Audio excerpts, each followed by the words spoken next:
Assalamualaikum warahmatullahi wabarakatuh. Selamat malam semuanya. Perkenalkan kami dari kelompok 5 Praktikum Pembelajaran Mesin RA akan mempresentasikan hasil hasil praktikum kami pada modul 4 yang berjudul Klasifikasi Gambar BlackBerry dan Chalkberry menggunakan metode Convolution Neural Network. Sebelumnya, perkenalkan nama saya Putri Olivia Nuraini dengan NIM 121450009 bersama rekan-rekan saya.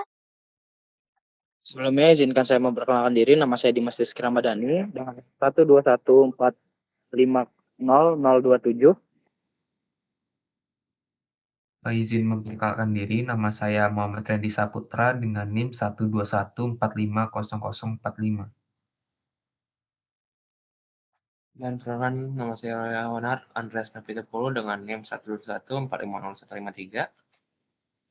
Perkenalkan, saya Yasmin Jadina Skartaji dengan NIM 121450159. Baik, selanjutnya masuk ke pendahuluan yang akan dijelaskan oleh Leonard.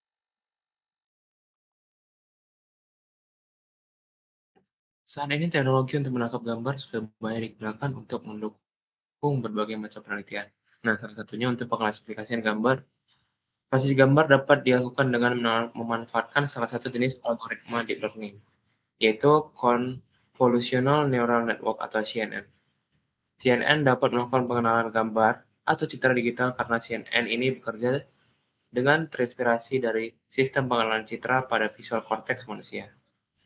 Layaknya algoritma deep learning lainnya, kemampuan CNN dalam melatih model akan bergantung dengan spesifikasi dari perangkat yang digunakan, yang nantinya akan berpengaruh ke seberapa cepat hasil dari klasifikasi itu akan muncul. Buah BlackBerry atau Rubus fruticosus adalah jenis buah yang biasanya ditemui di Eropa, yang kaya akan asam organik dan juga mengandung antosianin dan senyawa fenolik yang memiliki aktivitas antioksidan yang tinggi. Buah Chalkberry atau Arania adalah jenis buah yang juga ditemukan di Eropa dan Amerika bagian utara, yang mengandung polifenol dan antosianin yang membuat buah ini bermanfaat secara farmakologis. Nah, percobaan ini berfokus pada pengklasifikasian dua jenis buah beri di atas. BlackBerry dan Chalkberry adalah dua jenis buah beri yang memiliki kemiripan dalam hal bentuk, ukuran, dan warna. Hal ini dapat menyebabkan kebingungan dalam membedakan kedua buah tersebut. Diharapkan hasil percobaan ini dapat meningkatkan ketepatan klasifikasi gambar BlackBerry dan Chalkberry. Tujuan dari klasifikasi model CNN ini yaitu model dapat melakukan klasifikasi secara efektif untuk aplikasi pendeteksian gambar dengan cepat dan akurat.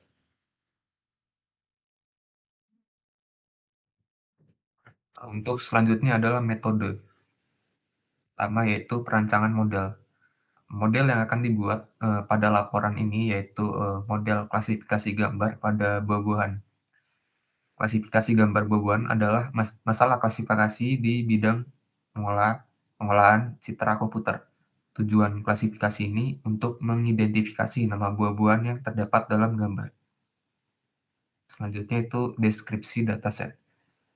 Dataset yang digunakan untuk pengklasifikasian data merupakan dataset buah-buahan yang berjudul Fruit 100 yang bersumber dari Kaggle. Dataset dengan judul Fruit 100 ini berisi 100 jenis gambar buah, dapat digunakan untuk validasi model, evaluasi kinerja, dan pelatihan klasifikasi model. Selanjutnya yaitu ada pemrosesan dan persiapan data. Sebelum melakukan pemodelan pada dataset dilakukan tahap pemrosesan data. Pada tahap ini dilakukan labeling atau pemberian label pada objek gambar yang akan diklasifikasikan. Objek gambar yang akan diklasifikasikan diberikan label 1 untuk buah BlackBerry dan label 0 untuk buah Chalkberry. Pada tahap pemrosesan data juga dilakukan konversi gambar menjadi larik data dan menyesuaikan ukuran gambar untuk kecepatan konvolusi saat membangun model CNN. Selanjutnya itu pembagian data. Pada tahap ini, data gambar beserta labelnya yang sudah tersusun dalam larik NumPy akan dibagi menjadi dua set data yaitu data latih dan data uji menggunakan fungsi try test split. Selanjutnya itu proses normalisasi data. Setelah tahap pemisahan dataset, nilai piksel gambar dinormalisasi dengan membaginya dengan piksel dari 0 hingga 255 menjadi 0 hingga 1, yang dapat membantu dalam konvergensi yang lebih cepat saat pelatihan model menggunakan algoritma machine learning. Selanjutnya itu ada pemodelan. Deep learning, sebuah aspek terkemuka dalam machine learning, menunjukkan kinerja yang baik dari data.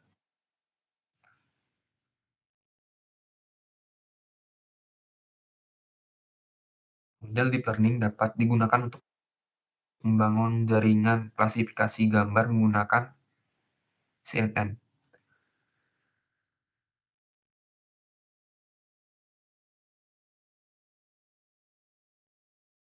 Struktur dasar CNN gambar hubung. Piksel-piksel ini mewakili pola lainnya. Salah satu cara untuk mengidentifikasi pola ini adalah melalui proses konvolusi. Saat komputasi dilakukan, piksel-piksel pada gambar direpresentasikan sebagai matriks. Untuk mendeteksi pola-pola tersebut, kita menggunakan matriks filter yang dikaitkan dengan matriks piksel gambar. Ukuran filter bisa bervariasi, dan hasil perkalian ini sepenuhnya bergantung pada ukuran filter. Konvolusi dilakukan dengan mengambil subset dari matriks piksel gambar berdasarkan ukuran filter. Dimulai dari piksel pertama dalam matriks gambar. Proses konvolusi kemudian berpindah ke piksel berikutnya, dan langkah ini diulang sampai seluruh matriks piksel gambar selesai, menghasilkan peta fitur yang diteruskan ke lapisan berikutnya. Lapisan selanjutnya yang diterapkan dalam model CNN adalah lapisan polling. Fungsi lapisan ini adalah mengurangi ukuran output atau peta fitur untuk mencegah overfitting. Lapisan terakhir yang digunakan adalah fully connected, yang mengonversi output dari lapisan sebelumnya menjadi vektor tunggal. Vektor ini dapat berfungsi sebagai input untuk tahap berikutnya. Normalisasi batch dapat digunakan untuk menormalkan peta fitur pada setiap tahap, sementara dropout digunakan untuk meningkatkan efisiensi komputasi. Hal ini dapat ditinjau pada gambar 2.1.5.1. Dalam penelitian kami menggunakan model CNN yang akurat untuk mengklasifikasikan buah BlackBerry dan Cockberry, seperti yang tergambar dalam gambar di atas. Struktur model terdiri dari 3 lapisan konvolusi. Lapisan konvolusi awal menggunakan 32 filter konvolusi dengan kernel berukuran 3x3 dan diikuti oleh fungsi aktivasi ReLU. Dimensi input model ini adalah 128,3. Setelahnya keluaran dari output dari lapisan pertama diteruskan ke lapisan max polling dengan ukuran pool 2x2. Lapisan konvolusi berikutnya menggunakan 64 filter konvolusi dengan kernel ukuran 3x3 dengan fungsi aktivasi ReLU. Proses ini diikuti oleh lapisan max polling tambahan dengan ukuran pool 2x2. Langkah berikutnya adalah flattening dari peta fitur. Hasil dari lapisan konvolusi 2 mengubahnya menjadi vektor 1 dimensi melalui lapisan flatten. Vektor ini kemudian diteruskan ke lapisan lens dengan 120 neuron dan fungsi aktivasi ReLU, diikuti oleh lapisan dengan tingkat dropout sebesar 0,5. Vektor hasil dari lapisan dropout selanjutnya diteruskan ke lapisan lens kedua dengan 64 neuron dan fungsi aktivasi ReLU, diikuti oleh lapisan dropout tambahan dengan tingkat dropout 0,5. Akhirnya, vektor hasil dropout terakhir diteruskan ke lapisan lens keluaran dengan jumlah neuron yang sesuai, menggunakan fungsi aktivasi sigmoid. Karena ini adalah masalah klasifikasi biner. Struktur model secara ringkasnya dapat dilihat pada gambar di bawah ini. Untuk selanjutnya yaitu pseudocode dan flowchart yang akan dijelaskan oleh kawan saya yaitu Jasmine. Selanjutnya yaitu pseudocode. Pseudocode itu adalah format penulisan algoritma yang menggabungkan bahasa alami dan bahasa pemrograman. Berikut ini adalah pseudocode yang menggambarkan pemrograman yang dirancang. Yang pertama, kita akan mengimpor pustaka yang digunakan untuk pemrograman ini. Kemudian kita akan mengoneksikan ke Google Drive, yaitu dari Google Colab Import Drive. Setelah itu kita mengatur path directory menggunakan data. Kita membuat inisial yang pertama yaitu path BlackBerry untuk data BlackBerry dan path Chalkberry untuk data Chalkberry. Kemudian kita memuat data filenya menggunakan istilah black files dan chalk files dari path directory. Kemudian kita menampilkan daftar dan jumlah file yang ada di black files dan chalk files. Setelah itu kita membuat label data black files dan chalk files itu untuk black files itu diinisialkan dengan 1 dan untuk chalk files itu diinisialkan dengan 0. Kemudian kita akan menggabungkan black files dan chalk files itu menjadi labels. Setelah itu kita akan menampilkan contoh gambar dari masing-masing yaitu untuk path BlackBerry dan path Chalkberry, kemudian akan ditampilkan dengan kode plot image show dan plot show. Kemudian kita akan melakukan pemrosesan data. Untuk itu kita akan menampilkan datanya. Kemudian kita akan memproses untuk gambar BlackBerry. Kita mengambilnya dari black files dan di sini kita akan menguji, kita mengambil salah satu nomor file yang ada di path BlackBerry. Kita akan membuat image resize-nya 128,128 dan mengkonvertnya ke RGB. Kemudian akan membuat numpy array dan akan meng-append si image tersebut. Begitu pula dengan proses gambar Chalkberry kita lakukan seperti sebelumnya yang kita telah lakukan di BlackBerry dengan mengambil salah satu image yang ada di path Chalkberry tersebut. Setelahnya kita akan mengkonversi daftar gambar dan label menjadi array numpy. Kita membuat X-nya itu inisial dari data dan Y-nya itu adalah dari labelsnya. Kita akan membagi data set dengan cara mentrain dan mentes si X dan Y-nya. Kita akan membuat train test split dari XY dengan test size-nya 0,2 dan random state-nya 42. Dan kita akan membuat si X train scale dan Y train scale-nya itu sama-sama dibagi 255. Setelah itu kita akan melakukan pemodelan si CNN dengan jumlah kelas 2 dan modelnya itu keras sekuensial dan selanjutnya itu adalah pendefinisian dari si model CNN. Selanjutnya kita akan mengkompilasi dan melatih model dengan membuat definisi model compile-nya dan akan menampilkan history dari model fit X-train scale dan Y-train validation dengan 0,1 dan melakukan pengulangan approach sebanyak 15 kali. Setelah itu kita akan mengevaluasi model dengan menampilkan loss akurasinya yang diambil dari evaluasi model dari X-train scale dan Y-test. Kemudian akan ditunjukkan berapa sih tes akurasi yang telah kita peroleh. Kemudian kita akan memplotkan training history-nya. Di sini didefinisikan sebagai ini.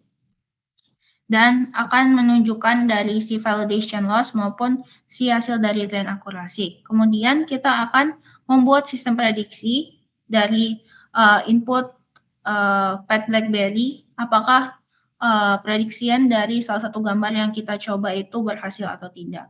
Kemudian akan ada uji coba pada data baru yang selanjutnya. Setelahnya yaitu flowchart, yaitu diagram yang menggambarkan mengenai alur dari coding yang dirancang untuk menyelesaikan bagian dari penelitian ini. Terdapat 16 tahapan, mulai dari awal hingga program selesai yang ditampilkan pada gambar 2,3,1, yaitu seperti yang tadi yang ada di pseudocode. Pertama kita akan mengimport libraries yang digunakan, set text to directory, load data files, display sample images, data processing, convert image and label list, train test split, CNN model, compile and train the model, model evaluate, plot training history, predict system, input image, reset and preprocess, break predictions, and display prediction result. Selanjutnya, bagian hasil dan pembahasan akan dijelaskan oleh teman saya, Dimas.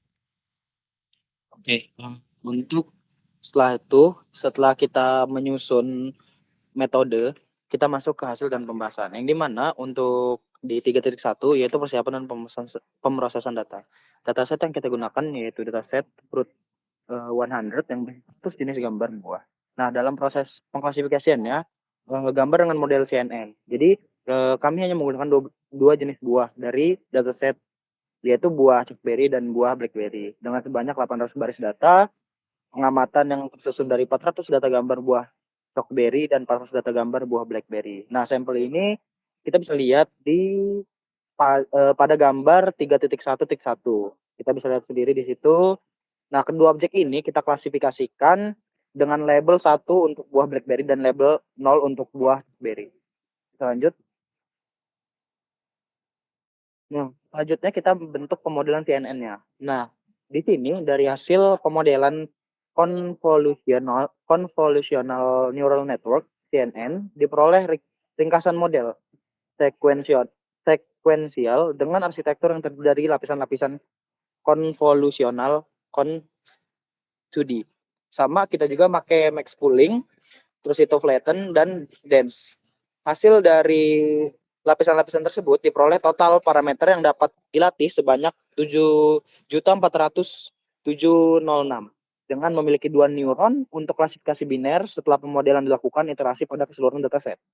Nah, dari hasil evaluasi pada data uji, model berhasil mencapai akurasi sekitar 80%. Ini menunjukkan bahwa model memiliki kinerja yang baik dalam melakukan prediksi pada data yang belum pernah dilihat sebelumnya.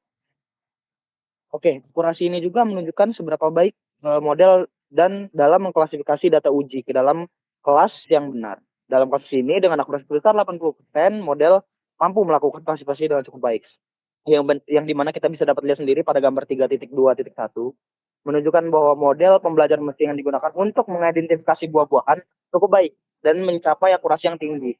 Hal ini ditunjukkan dengan fakta bahwa kehilangan pelatihan dan validasi selalu menurun seiring berjalannya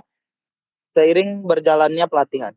Tetapi kehilangan validasi menurun pada tingkat yang lebih lambat daripada kehilangan pelatihan. Sedangkan pada grafik akurasi, model tersebut mencapai akurasi pelatihan 90% dan akurasi validasi 80%.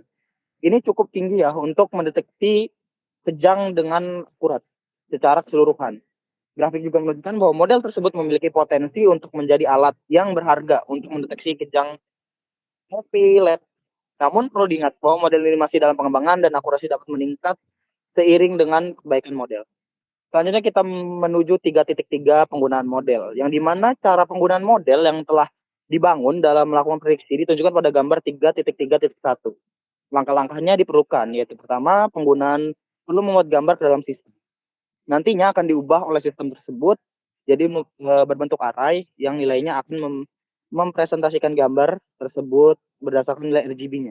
Langkah terakhir, model akan melakukan prediksi terhadap array tersebut sehingga memberikan keluaran kategori. Bisa kita lihat sendiri pada gambar 3.3.1, itulah gambar prediksinya.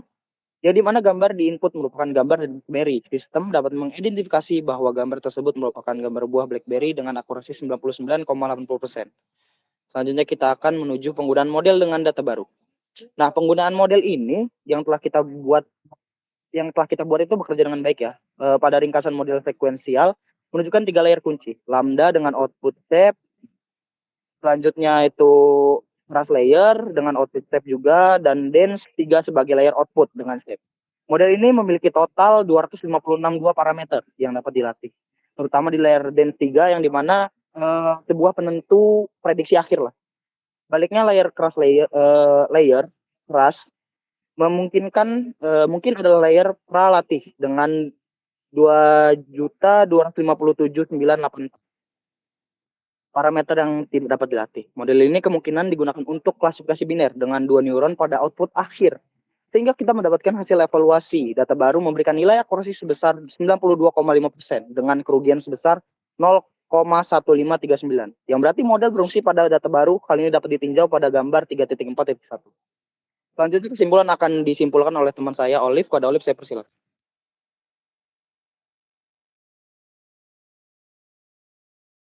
Nah, selanjutnya kesimpulan. Nah, dari hasil jabaran teman-teman saya, dapat disimpulkan bahwa model convolutional neural network ini,